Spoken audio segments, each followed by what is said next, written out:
Portal Extremos, o seu portal de aventura. Hoje entendo bem meu pai. Um homem precisa viajar, por sua conta, não por meio de histórias, imagens, livros ou TV. Precisa viajar por si, com seus olhos e pés, para entender o que é seu, para um dia plantar as suas próprias árvores e dar-lhes valor, conhecer o frio para desfrutar do calor, e o oposto, sentir a distância e o desabrigo para estar bem sob o próprio teto. Um homem precisa viajar para lugares que não conhece para quebrar essa arrogância que nos faz ver o mundo como imaginamos e não simplesmente como é, que nos faz professores e doutores do que não vimos quando deveríamos ser alunos e simplesmente ir ver. Olá pessoal, bem-vindos a mais um podcast do Portal Extremos. Estamos começando esse em grande estilo, com uma citação do Amir Klink, do seu livro Mar Sem Fim, e lido pelo próprio. Uma citação fantástica que eu acho que faz referência um pouco à trajetória do nosso colunista que nós vamos conversar hoje, que é Lisette Florenzano, e também faz uma referência a todo aventureiro, todo mundo que quer colocar uma mochila nas costas e sair pelo mundo. A gente sempre começa o podcast perguntando na onde você está, porque sempre vem uma resposta inusitada. Estou em Katmandu, estou na Patagônia.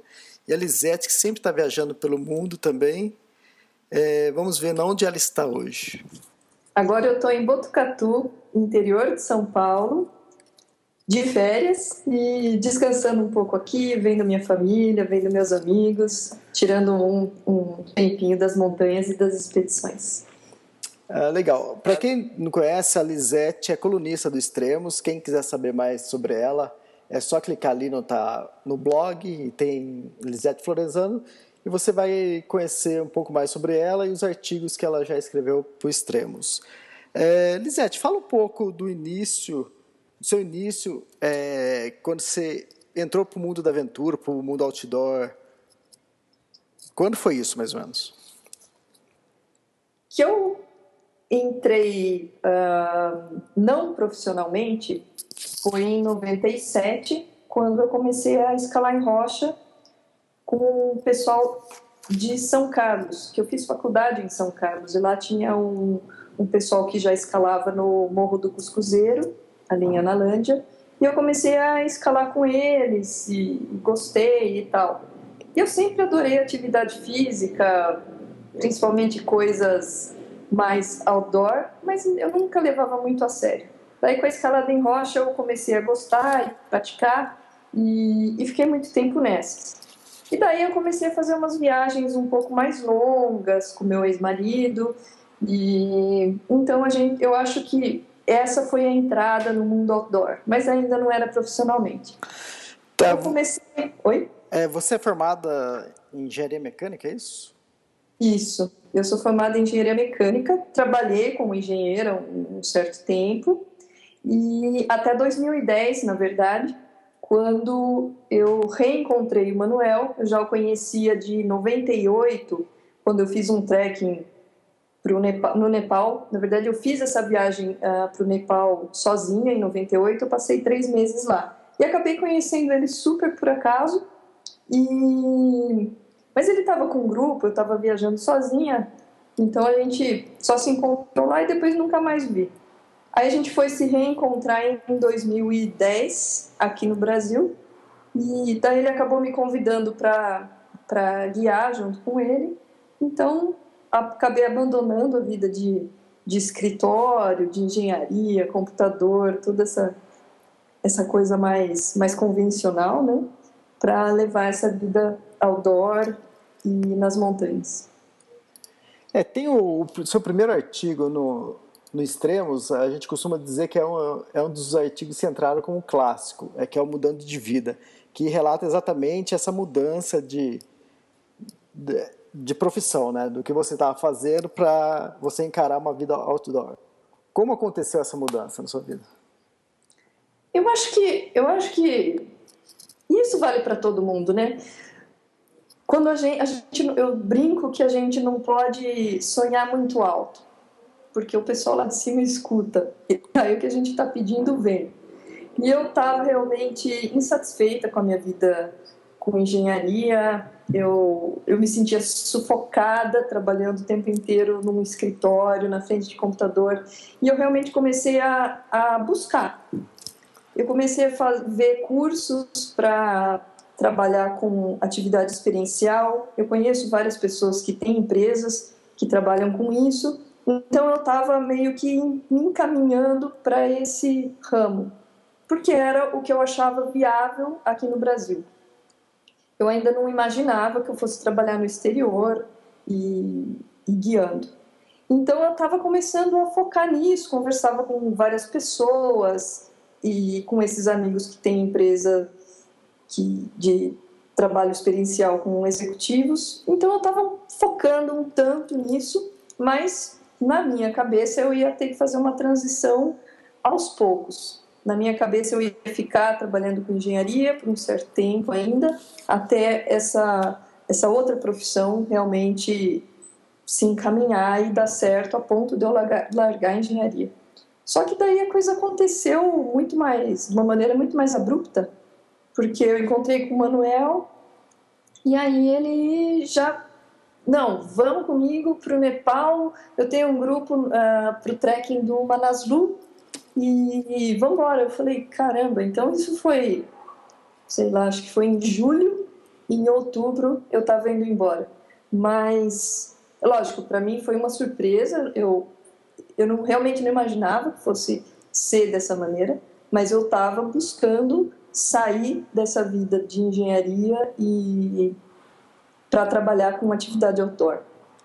Tá, isso foi em 2010, já fazem 2 anos que você está trabalhando como guia, correto? Isso mesmo.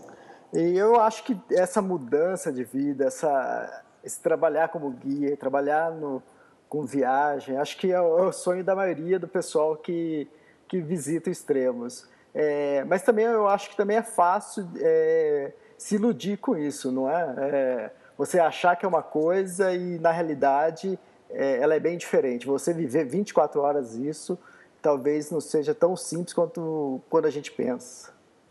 Com certeza, que em geral, mesmo o pessoal, os clientes, né, que viajam com a gente, quando a gente começa a contar a nossa rotina de viagens e tal, 100% das pessoas falam, nossa, que vida maravilhosa, todo mês num país diferente, viajando, nossa, que maravilha. Então as pessoas realmente tendem a romantizar um pouco essa vida. Eu gosto muito do que eu faço, mas é duro, tem esse lado difícil. Todo mês realmente a gente tem voos internacionais longas esperas em aeroportos, fuso horário completamente virado. 70% do meu tempo eu estou em acampamento. Aí eu brinco que o meu sonho de consumo é um guarda-roupa e um banheiro. E todo mundo dá risada. Fala, pô, mas um guarda-roupa e um banheiro? Eu falo, cara, 70% do meu tempo eu estou em acampamento de roupa, etc. O que eu consigo carregar na mochila e banheiro de acampamento. Por mais estrutura que a gente tenha por estar viajando com clientes, claro que é diferente de um banheiro legal dentro de casa e ter todo o conforto de uma casa, né? Então, tem o lado bacana, sem dúvida nenhuma, e para mim compensa esse outro lado difícil, mas não é assim, tudo não são flores o tempo todo, né? Exatamente, eu imagino. Tem uma frase nesse primeiro artigo seu, Mudando de Vida, que eu gosto muito e acho que também diz muita coisa sobre o que você acabou de falar, que é: não ter casa foi um grande desafio. É o tipo de conceito tão enraizado que é difícil imaginar não tê-lo. Durante as viagens, passo por inúmeras lojinhas com milhares de coisas lindas. Dá vontade de comprar tudo. Mas daí vem a pergunta: vou colocar onde? Como você lida com isso? Porque toda viagem que eu faço, eu trago alguma coisa, alguma lembrança. Eu tenho uma lhama de sal, eu tenho um urso, tenho um pinguinzinho. Então, todo lugar que eu vou, eu também trago alguma coisa para colocar aqui na redação, para ficar com uma lembrança. Como que é isso? Como que é você estar em algum lugar, você está em Marrocos e ver alguma coisa legal e não poder comprar? Nossa, imagina isso para mulher. Para mulher, então, isso é um terror. É um teste do seu autocontrole Do seu incrível, desapego. e no começo era das coisas que me incomodava demais. Eu não ter casa, né? Realmente não ter onde colocar as coisas bacanas que eu via. E muitas vezes eu falava para o Manuel, eu falava, quer saber, eu vou comprar. Ele falava, vai comprar e vai ficar carregando por 6 meses. Aí eu já parava para pensar, eu falava, nossa, é mesmo. Aí eu pensava de novo, eu falava, mas eu vou por aonde, né? Não tinha onde. Então é uma coisa... E é imediato, né? Você vê uma coisa bonita para tua casa, para você mesmo e querer comprar. E de repente eu tinha que pensar o contrário. Eu via coisas bacanas e eu não podia comprar nada porque eu não tinha onde deixar. Então eu só podia olhar, achar bonito e ir embora. Então é uma mudança de paradigma mesmo, eu acho, sabe? De você não poder comprar tudo que você quer, não por uma questão financeira, mas por uma questão de que você não tem simplesmente o que fazer com aquilo. Normalmente numa viagem de 15 dias a gente já mal consegue carregar o que a gente comprou. Imagina você durante 6 meses viajando em países diferentes. Não tem como, porque a gente, lógico, né? A gente tem um limite de peso nos voos. Em geral, a gente viaja muito carregado porque a gente tem que levar os equipamentos, cada viagem é diferente da outra. Então, em geral, a gente leva de roupa de praia a roupa de montanha, com bota dupla e tudo mais, equipamento completo, porque é isso, né? A gente vai de um país para o outro sem retornar. A gente vai meio que fazendo um loop, vamos dizer, entre os países, né? Um link entre cada um. Então, tudo que a gente tem, a gente vai carregando de um lugar para o outro. E se ficar comprando coisas, então, aí é um terror de coisa para carregar. Nem dá para carregar tudo, eu acho. A mochila já é pesada, naturalmente. Não, Se for levar as lembranças, aí é impossível, né? É um exercício de desapego diário. com certeza. A gente tem que... O que a gente mais trabalha, eu acho, nessa profissão, viajando esse tanto, é realmente o desapego. Porque não é só o desapego da casa, das coisas, né? É desapego também dos seus amigos, da sua família, de conforto, de fazer o que você quer a hora que você quer. Não, a gente não pode, né? A gente não tem vamos dizer, esse conforto, né, de chegar e falar, não, hoje à noite eu quero me esticar no sofá e ver televisão. Tá. Então, a gente, quando está com um grupo, a gente está com o grupo o tempo todo e da hora que a gente acorda até a hora que a gente vai dormir. É bacana? É muito bacana. Para mim é uma coisa que compensa os outros desconfortos, mas também tem esse lado difícil, né?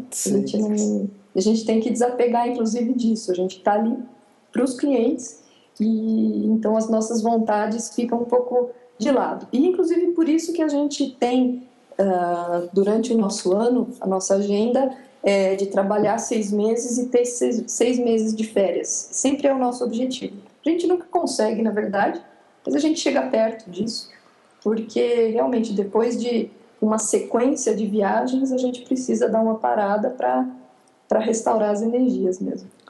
Sim, verdade. Para quem pensa, para quem ouve falar de guia, trabalho como guia em vários países, guiando trekking, guiando em alta montanha, acho que a primeira visão que vem é liberdade. E acho que, na verdade, é bem diferente de liberdade, porque acaba sendo um outro trabalho, responsabilidade, estar guiando pessoas. É mais ou menos isso?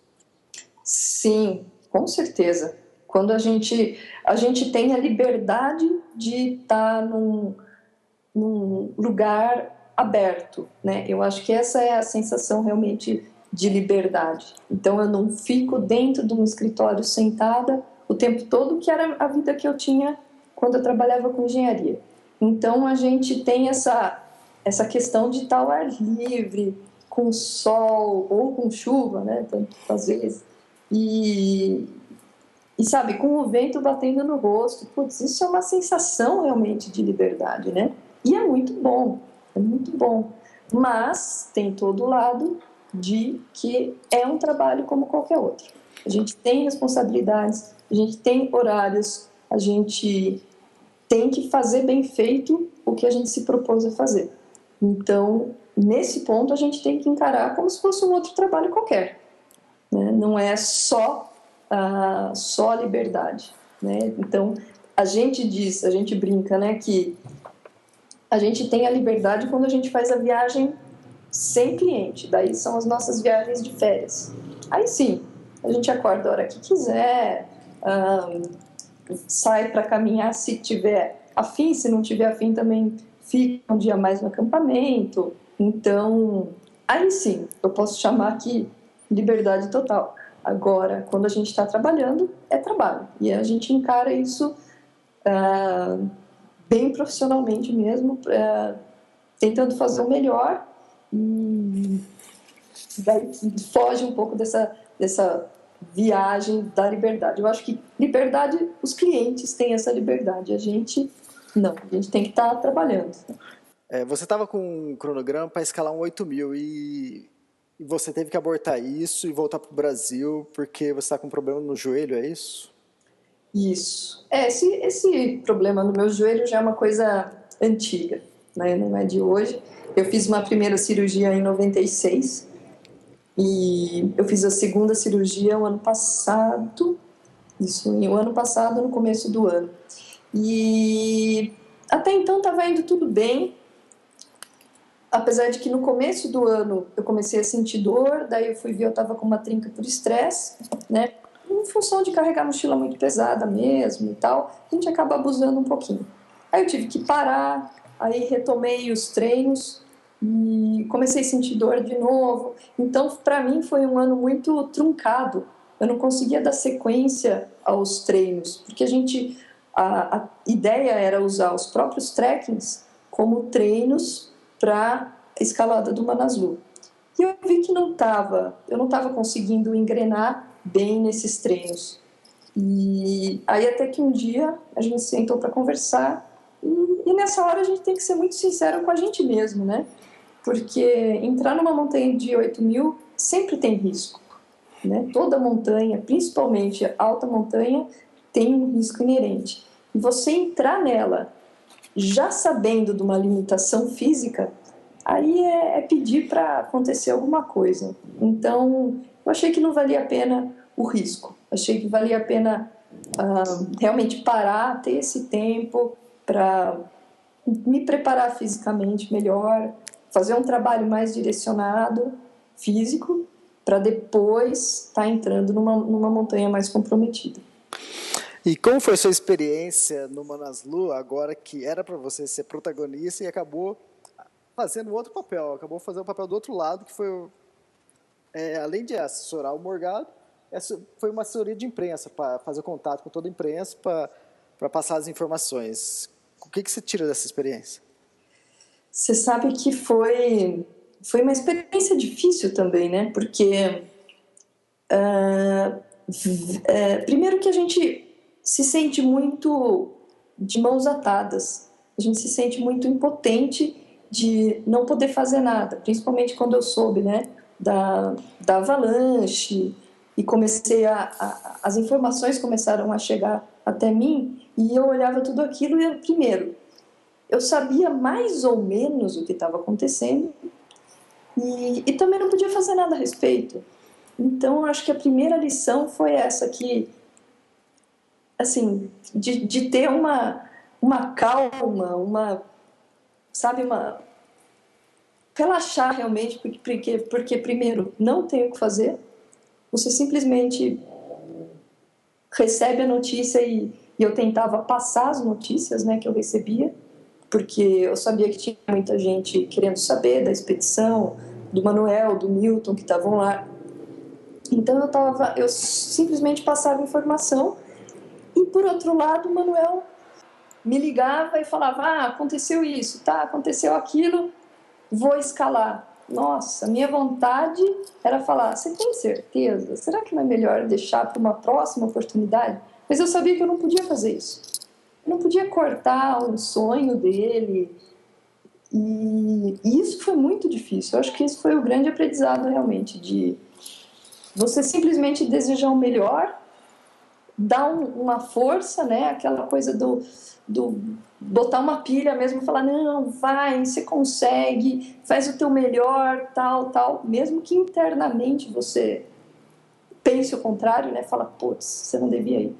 Mas eu acho que esse foi o maior aprendizado de todos. É um certo desapego, não sei se eu posso chamar assim, mas é um certo desapego e, ao mesmo tempo, simplesmente desejar o melhor para quem você gosta. Era o que ele queria fazer, era o sonho dele, desse ano era o grande objetivo do ano, e então a única coisa que eu podia fazer era de coração mesmo, desejar a ele uma boa escalada e assim, ter fé de que ele estava trilhando o caminho certo. Acho que você pode experimentar um pouco do que a gente passa aqui, é paciência, né?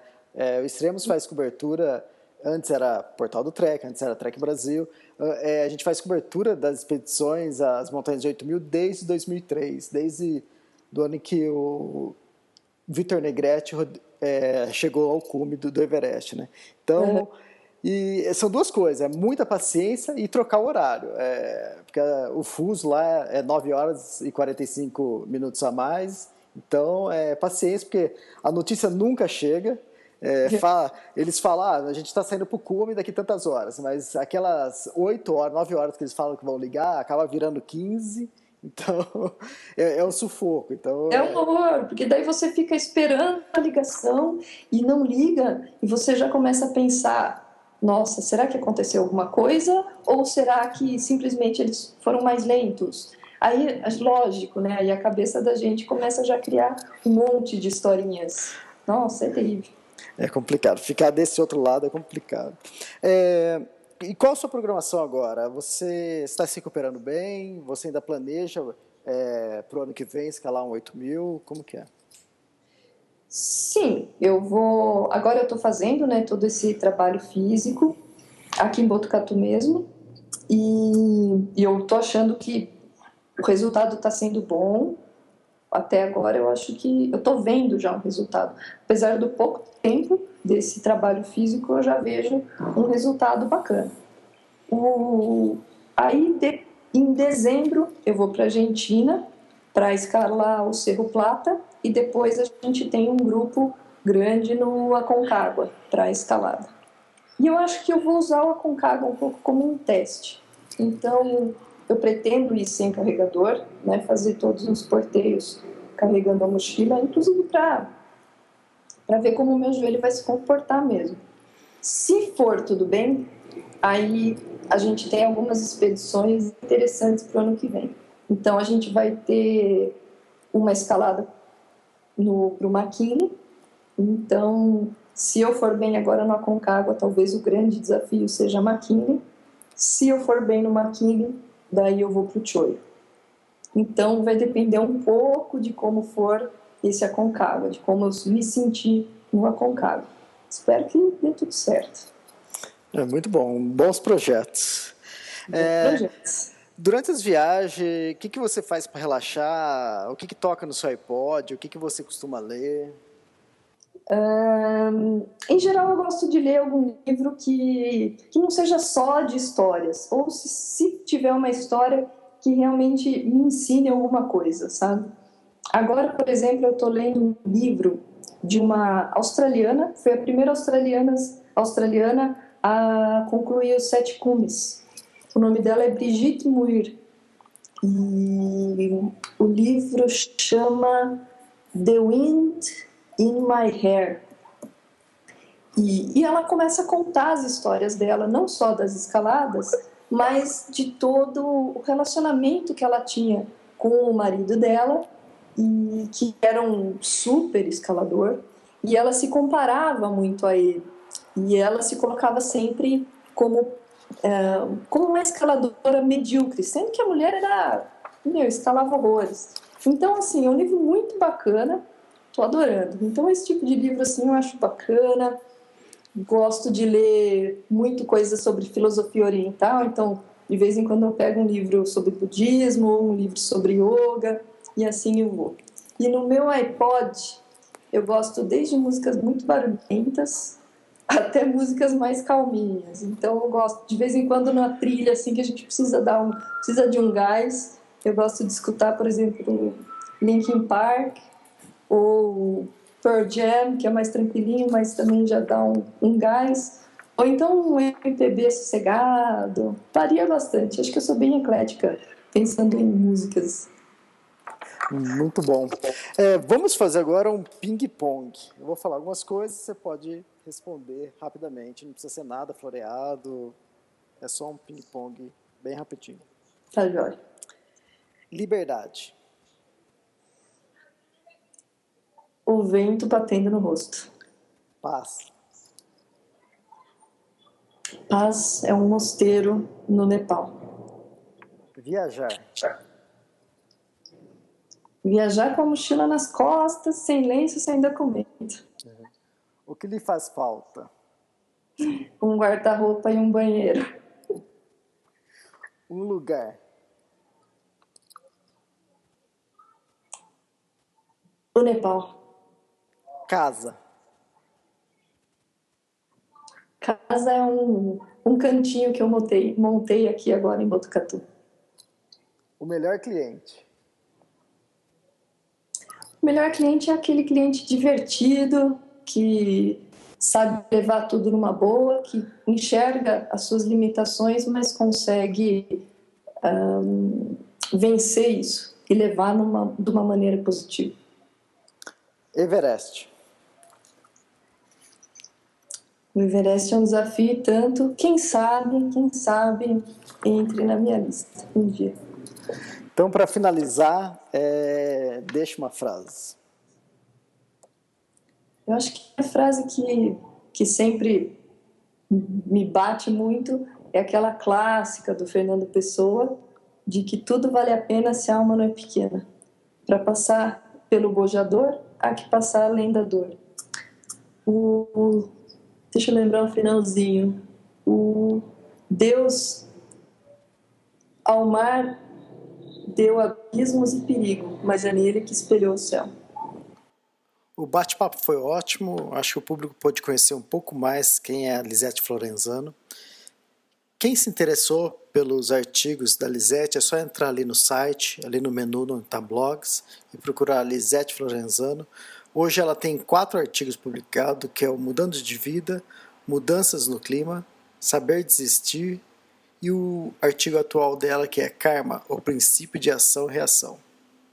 Obrigado, Lisete, espero poder fazer um novo podcast no próximo ano, quem sabe com as suas novas conquistas. Com certeza, super obrigada, Elias. E a gente com certeza vai se encontrar ainda aí pelo mundo, em alguma montanha.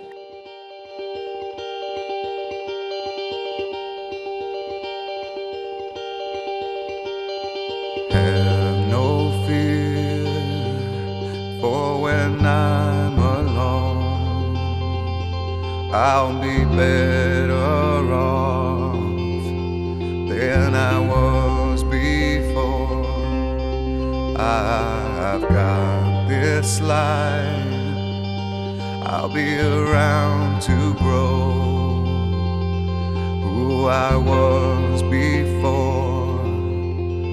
I cannot recall long nights allow me to feel I'm falling. I am falling, the lights go out. Let me feel I'm falling. I am falling safely to the ground.